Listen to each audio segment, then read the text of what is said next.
Truth Espresso, episode 192. Face it, we all would rather sleep in this morning. That's why God gave us espresso, to kickstart our zombified corpses into hyperdrive. And now, giving your mind and soul the morning shot of truth it craves. This is Truth Espresso with Daniel Minnick.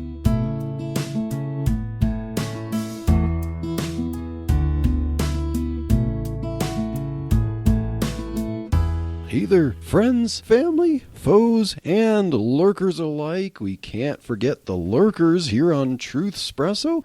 Welcome, one and all, to another episode of Truth Espresso, and we are continuing a series that we started last week on the topic of slander. And so, if you're just diving into Truth Espresso for the first time, or if you haven't listened for a while and you're trying to catch up, we recommend that you at least catch up on the last episode so that you can get the whole series on slander. And I admit, as we've been doing this and we've been studying for it, this series is going to be kind of convicting, very practical and something that Christians need to know, because especially as Christians want to go into battle and engage the culture, we have to be very careful with how we do that, because method is important and slander is something that the Bible talks a lot about. And then we're going to look at some of that in this episode, and we will see how slander affects the slanderer as well as the slanderees, I guess, if that's a word. So I'd like to welcome my sweet, beautiful wife and co-host Chelsea here with me on this episode. Sweetheart, ready to dive into some more slander? Yes, let's tackle this one. Yeah, and there's a lot to tackle with this. And so when we think about slander, sometimes we might think of slander as just a weapon in someone's arsenal. And so it's kind of like, okay, slander's a skill, and if you get good at it, then you come out on top. You can beat other people, you become victorious. But that's not the picture that the Bible paints with slander. So slander isn't just something that hurts other people and the slander gets off scot-free, is the victor and so on. Slander affects negatively the person who utters the hurtful words. And so I'd like to look at a few points there with how slander affects the slanderer. So if you happen to use slanderous words, we can see how slander affects you in the end. This is what we're trying to avoid as we see how the Word of God addresses slander. And so first of all, if you slander other people, you can find that it can destroy your reputation.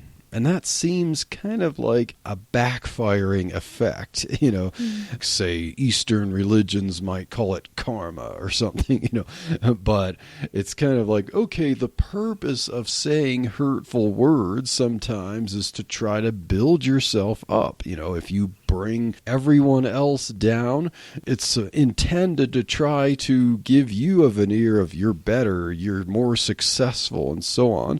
And so, yeah, you think you come out on top, but that's not what the Bible seems to say. So I think a good verse that talks about kind of where the slander, more of the root of the problem, where that comes from, and how it does affect the person who is saying these hurtful, harmful words or actions. In Proverbs 23, verse 7, it says, "For as he thinketh in his heart, so is he.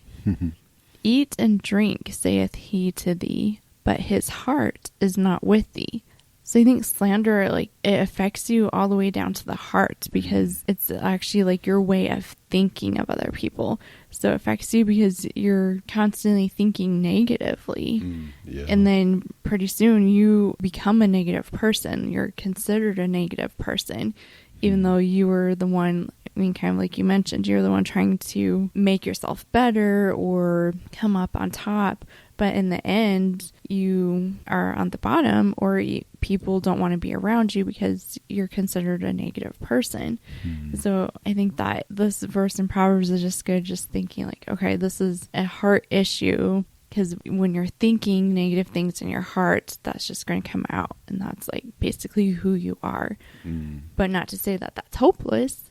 God can change us. God can work with us. And I liked how you said, like, this is something very convicting reading through this, just thinking about, wow, it's so important to think what we say, how we say it, what we do, and just that everything we say and do has effects on people. Yeah, exactly. So our words mean things. And so, yeah, even for Christians, it can be easy to fall into slandering, or even a habit or pattern of slandering, because, as I mentioned before, it seems like it's a skill to acquire, or it's a weapon in your arsenal, and not realizing how it's a weapon against yourself. And so, yeah, slanderers are not fun people to be around, except temporarily for other slanderers, but then ultimately slanderers fight each other too. So, yeah, there's no good friendship there. Slandering definitely destroys your reputation there, and any reputation that you think you might get can be destroyed pretty quickly. So Proverbs 29:20 it says, "Seest thou a man that is hasty in his words? There is more hope of a fool than of him." And there's a lot of verses, especially in Proverbs, about fools. And yet someone who is quick with his words, someone who doesn't think what he's going to say and will often say words that can be hurtful, someone who's quick to slander, there's more hope of a fool than of him. This sounds like pretty condemning here of you can definitely lose your reputation, life destroying here. And in contrast to that, Proverbs 22 verse 1 says, "A good name is rather to be chosen than great riches, and loving favor rather than silver and gold." So a good name or a good reputation is, really one of the best things you can have. It's better than just being alone and having wealth. Wealth can disappear. You can't take wealth with you to the grave, but, your reputation can live on. And so, a reputation is something that you want to cling on to for your legacy and how you could be remembered. But becoming a slanderer, not thinking that slander is bad, not working to try to repair slander or practice not slandering, it can ultimately destroy your reputation, which really destroys your entire life. And so, if you find yourself being a slanderer and you realize that's what you do right now, you realize, after listening to this, I kind of have a habit of it, well, then it's time to stop in your tracks, think about how to change your speaking habits, I guess, and try to be less quick with your words and more look at other verses about being a listener first before you're speaking your mind. So this really reminds me of that. I can't quite figure out what this is considered. One place said this was a children's idiom, but you've probably heard this before. The saying where it says, "Sticks and stones may break my bones, but words will never break me." And it was first reported to appear in the Christian Recorder in March 1862. Been around for a while. Yes. It's also considered like an old adage.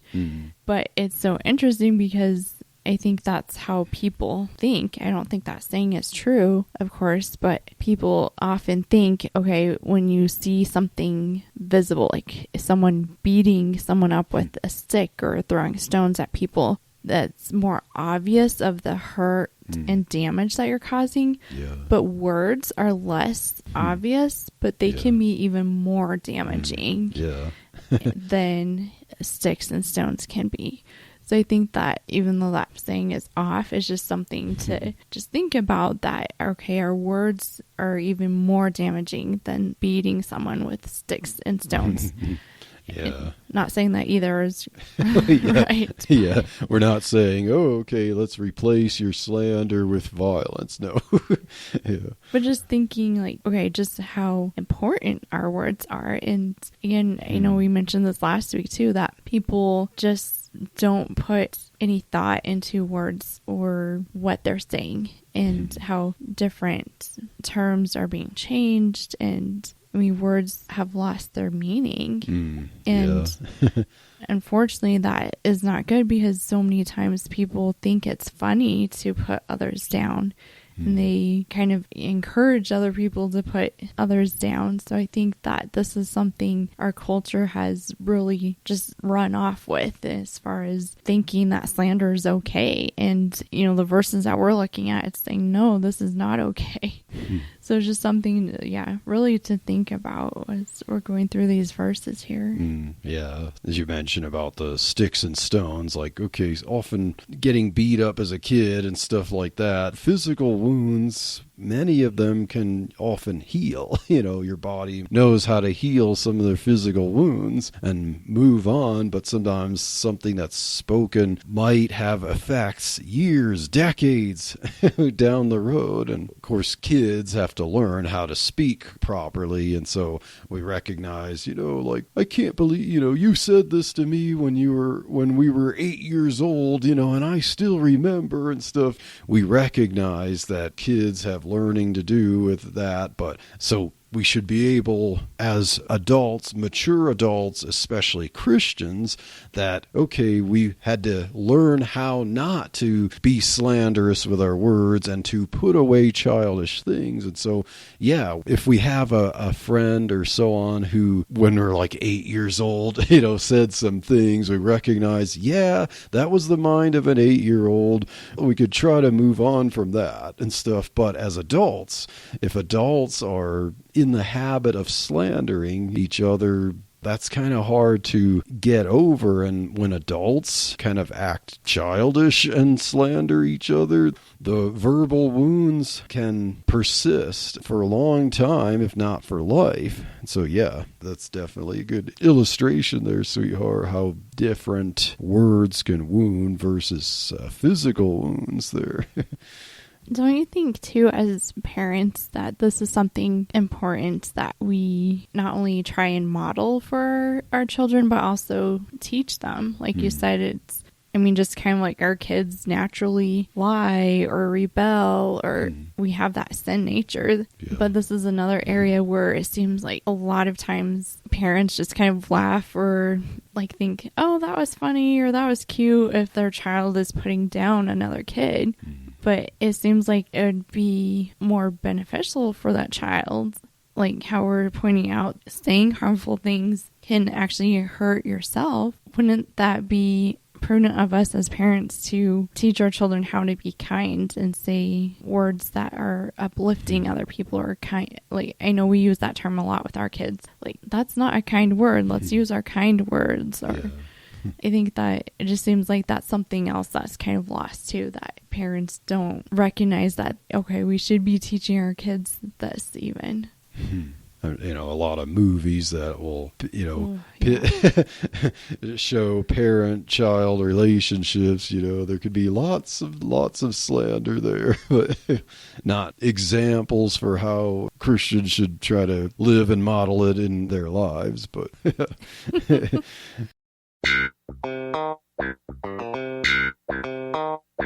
Hello, this is Keith Helsley of Quest for Truth. And I'm Nathan Caldwell. Together, we talk about worldviews. Things that affect our pop culture today. We role-play the viewpoints represented. We sift through some of the faulty logic in them. And compare them to what Scripture says. Once a month, we dig into the Bible. Going through one book at a time.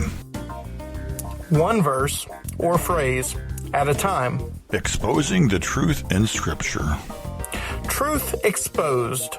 Hey, that sounds like a good name for a podcast. I like it. How about Explicit Truth? No. How about naked truth? No, no, no. Check out Truth Exposed on the first week every month. You missed something, Keith. Our audio drama.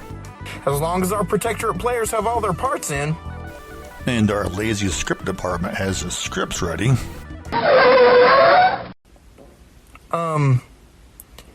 Isn't that you? Make that our hard-working script department. Watch for new audio dramas on the third week of the month. Quest for Truth. Because if it's true inside the Bible as well as outside the Bible. Check out life-truth.com.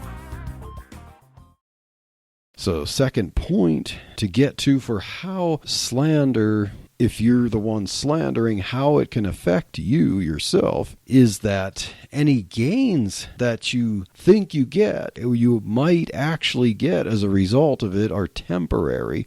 So if you're slandering to try to get ahead of other people, to try to acquire wealth, as we mentioned in the last episode, it's going to be temporary.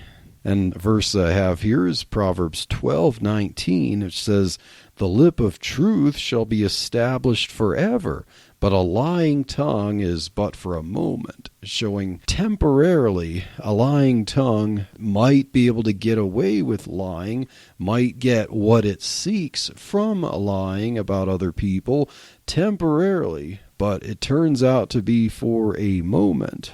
I like this point. It's something that I think is hard to think about, that it's a temporary fix, basically. Yeah.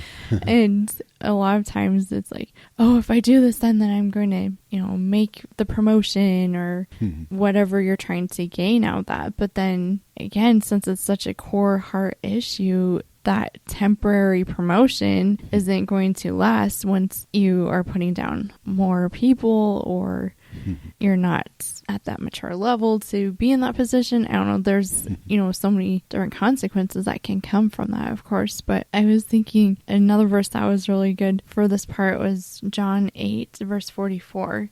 And Jesus is saying, "Ye are of your father, the devil, and the lusts of your father ye will do. He was a murderer from the beginning, and abode not in the truth, because there is no truth in him. When he speaketh a lie, he speaketh of his own, for he is a liar, and the father of it." And just thinking like, okay, we saw how short-lived Satan's trying to gain power and position. That was very short-lived, and then he was punished and banished from heaven because of that. And I just think if we think about, okay, when we're slandering, when we're lying, we're gossiping, we're putting down people, that we're acting like Satan, the father of lies. We're not acting like Jesus, who is truth, who is love, who is kindness. Yeah, definitely. In the last episode, we talked briefly about how Jesus is the ultimate example of someone who had to deal with slander, throughout his whole ministry up until through his trials, his crucifixion, even when he's hanging on the cross, he's getting slandered and so on. But yeah. Jesus proves that you can resist slandering people and you can deal with people slandering you and so on. Yeah, so he's definitely the model for that. I think it's interesting too in verse 45, just to kind of summarize it, but basically when you're in that place of lying or slandering, the verse is saying that you cannot even hear or understand truth. Yeah. And so it's like, okay, it's kind of good that it's a temporary thing, because otherwise you wouldn't be able to hear or understand truth. And that's what we need to get to understand the gospel and what Jesus did for us and let him work in our hearts. I just think it's interesting, like when you're in that place of slander, that you can't even understand or comprehend truth. Yeah, which is very tragic for people if they get used to slandering. Then it's like they end up believing their own lies, and it's the ability to discern truth goes out the window and can't really function long or live long in a condition where you can't discern truth. As I see in 1 Peter 3:10, the Apostle Peter says, "For he that will love life and see good days, let him refrain his tongue from evil and his lips that they speak no guile." So, yeah, if you love your life and you want to enjoy it, like with a pure heart, you actually get to enjoy it, and it's not a struggle and a strife and a competition and stuff all the time, then you refrain your tongue from evil and don't be speaking guile or, slander with your lips. I think that's a really good verse demonstrating the quality and the quantity of your life by avoiding slander. That's a really cool verse because that actually goes along with my trivia question for you. Oh, are we doing trivia next? Yes. Okay. Just because it fits so well. Okay. Who do you think has a longer lifespan? People that are like pessimistic or optimistic? Longer lifespan. Mm-hmm. Well, I don't know. I would think that it would be those who are optimistic. Right. Okay. I would think so too. So you found the statistics on that or some kind of report on that there? Yes. So 2 contradicting reports, actually. Oh, okay. So the APA in 2013, it's the American Psychology Association, they put out a report that people who are pessimistic tend to live longer. And they were saying that because pessimists tend to worry more about everything, that they tend to be healthier and do more, so then they live longer. But then when you read the article, it's like, okay, their definition of being a pessimist is not really what a pessimist is. It just sounds like someone who's concerned about doing the right thing. Yeah. So I was reading another article too that was kind of evaluating the APA's article, and they're like, that would actually be termed more a realist. So yes, the other research article I was looking at, published in 2019, said that optimistic people are 11 to 15% more likely to live longer, and also they're more likely to reach the age of 85 years. So being optimistic, having that attitude of thinking good of others and stuff can actually affect the longevity.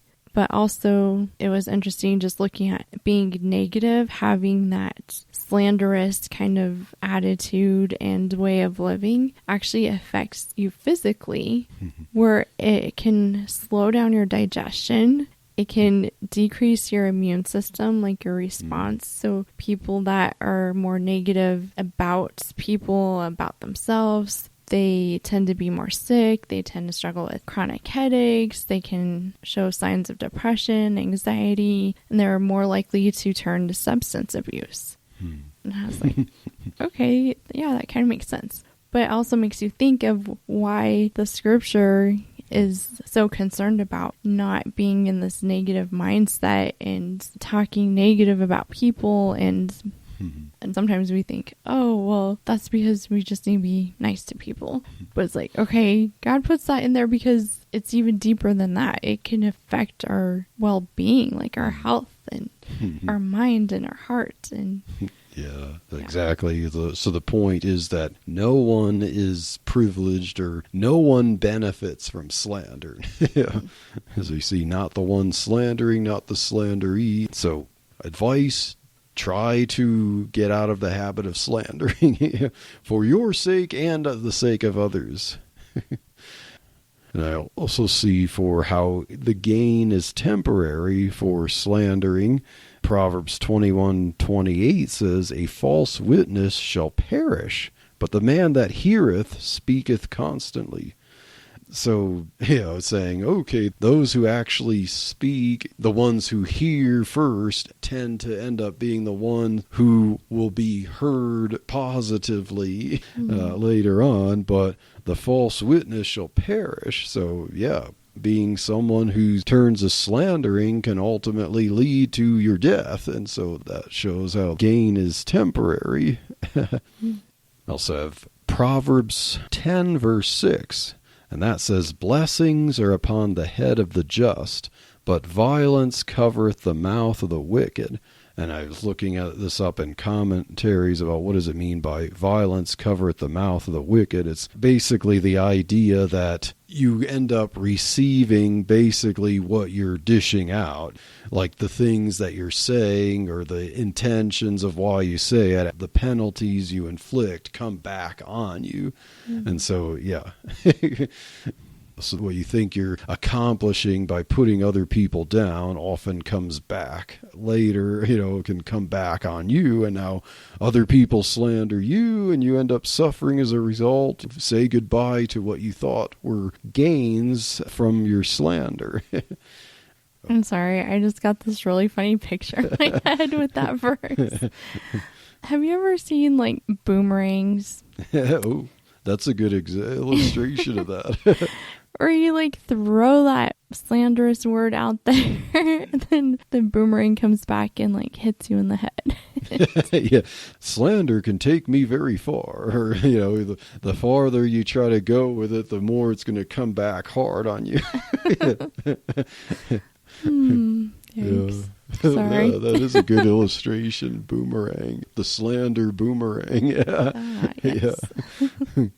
So don't throw slanderous boomerangs, is what that Proverbs is saying. Yeah. But you're not intending for it to be a boomerang, but it is. Yeah. So now that we've looked at how slander affects the slanderer, let's look at how slander affects others. Now, it might seem to go without saying, but these are negative effects that really can make the slanderer not aware of just how much it really can affect other people. Well, I didn't intend it to do that. And so it kind of affects you too, but it shows just how much it affects other people, possibly more than the slander is intending. So the primary problem with slander and how it affects other people is that you kind of lose friends over it. You end up making enemies. So Proverbs 15, verse 1, the second half of that kind of makes the point here. It says, a soft answer turneth away wrath, but grievous words stir up anger. So you can have people angry at you if you're causing or responding with slanders. And so slander has been known to turn friends into enemies. Like some people can try to be friends afterwards, but they're so hurt that they're trying to figure out, okay, well, how can I get back at him? And it gets worse and worse and blows up until you have what seemed like friendly fire at first turns into, a war. So I think that verse is so convicting. Yeah. Especially... It can be hard to follow this verse. Yeah. Yeah. And I think being a parent, it really convicts you too. Because it's like so easy to tease or like you want to have fun with your kids. But I think that sometimes it can go too far and it can cause that negative emotion for your kids. Like instead of teasing, the child could feel that it was putting them down or being a negative thing. Or you also have the other side of it that you could tease them excessively to where they are provoked to anger. And that was one verse I was thinking of just with how this affects other people, is that sometimes our slanderous words can cause relationships to fall apart or be more strained, be more distant. And Ephesians 6:4 is a good one where it says, fathers, do not provoke your children to wrath. And I think that this is like directed towards fathers just because I think fathers have that place and that position where they are in authority and you look at them as your, protector.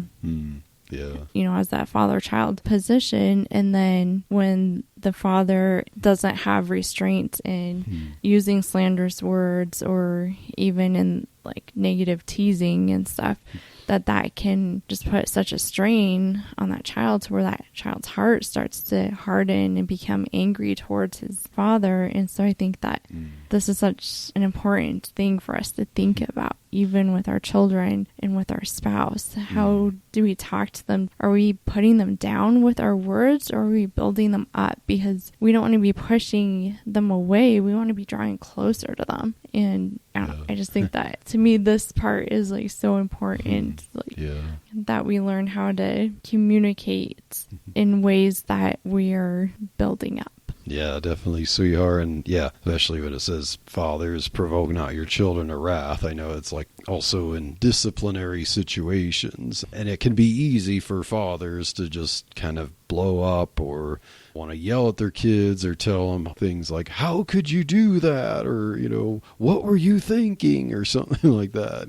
And so, yeah, it's definitely important, especially with disciplining children, to avoid slanders. Like, I know there can be the heat of the moment, but you gotta pause and think, and before you react, try to figure out, okay, how should I handle this difficult situation in a way where I don't make my children angry at me, or children will remember things that their parents said, that was demeaning, and so on, even when they're little kids, up until when the kids are grown up and adults, they'll still remember that. So it's important while your children are little, do not, try to avoid, or if you do say something that slips, apologize and let your children know that you love them, because you don't want to leave things hanging and let them stew over something you said and you don't resolve and don't let them know, yeah, I'm sorry I reacted.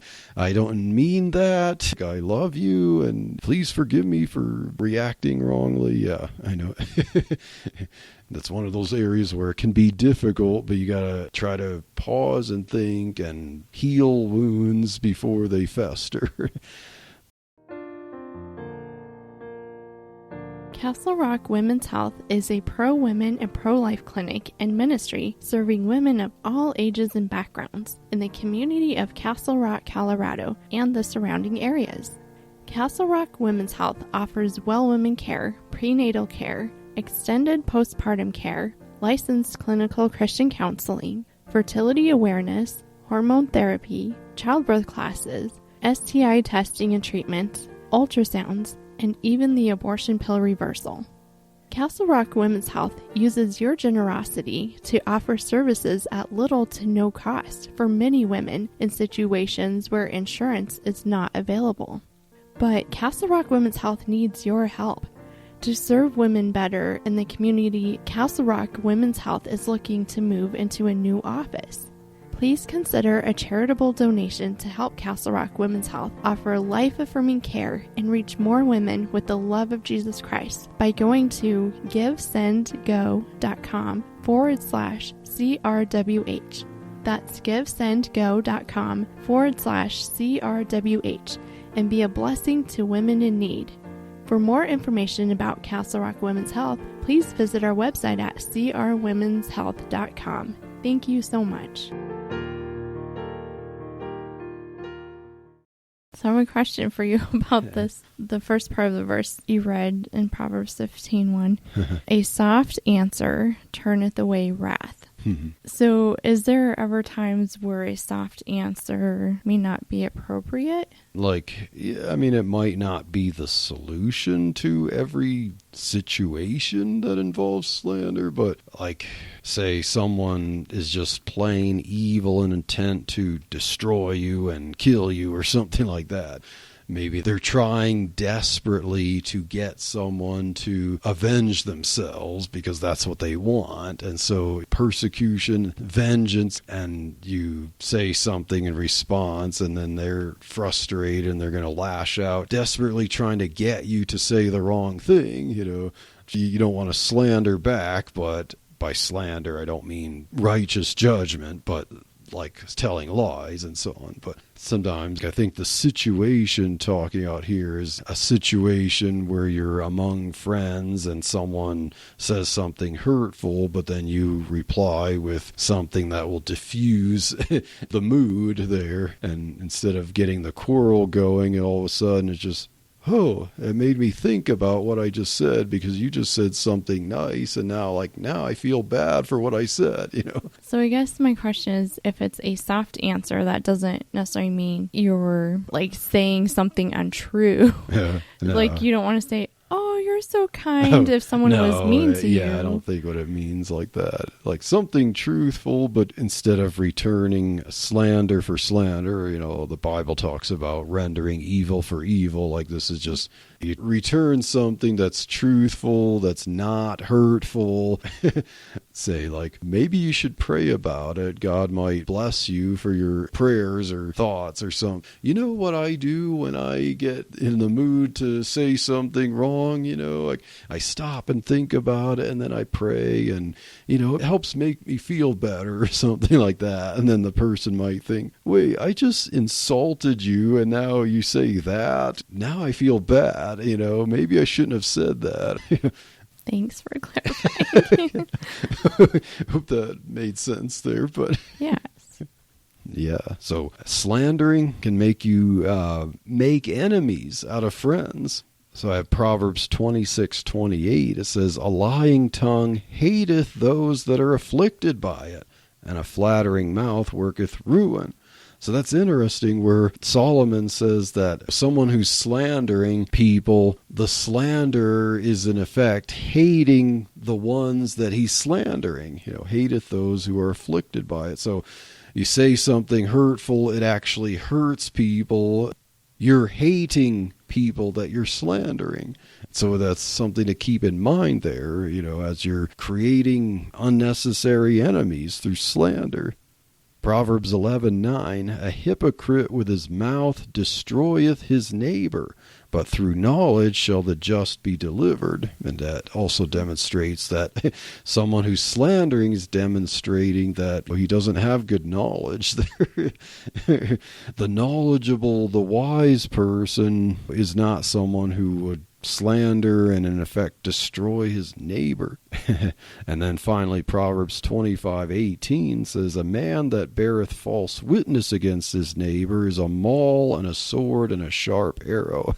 I know we looked in the last episode about how words can be like swords and piercing and cutting and stuff like that. So yeah, you want to make an enemy? Well, false witness, lies, slander is like a weapon on someone.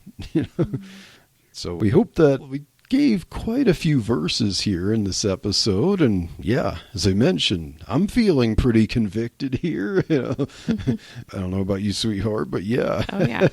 Yeah, those are a lot of verses that we brought up, and I think that helps to go through the Word of God and to see just how destructive slander can be. And I hope that this will help you to keep in mind how we should avoid slander, because how slandering can hurt you and hurt other people. And so, yeah, there is no good that comes from slander. It's not a tool. It's not a weapon. It's not a way to get ahead by putting other people down. There is no beneficiary. It doesn't make you benefit while other people suffer. Everyone suffers as a result of slander. It will come back on you. It will destroy you. It will destroy the quality of your life along with other people's lives. And so, Christian listener to Truth Espresso, try to make it a habit. Recognize when slander comes out of your mouth and make amends. Apologize if you have to. Work on thinking before you leap, or look before you leap, listen before you speak, which that we'll look at that in the next episodes. We talk about solutions to slander. So stay tuned for the next episode of Truth Espresso, and God bless.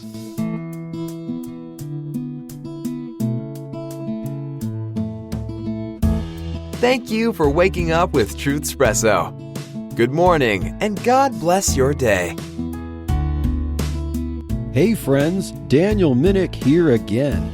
If you liked waking up to this episode of Truth Espresso, I would really appreciate it if you would rate it on Apple Podcasts, Stitcher, or whatever application you use to listen to Truth Espresso.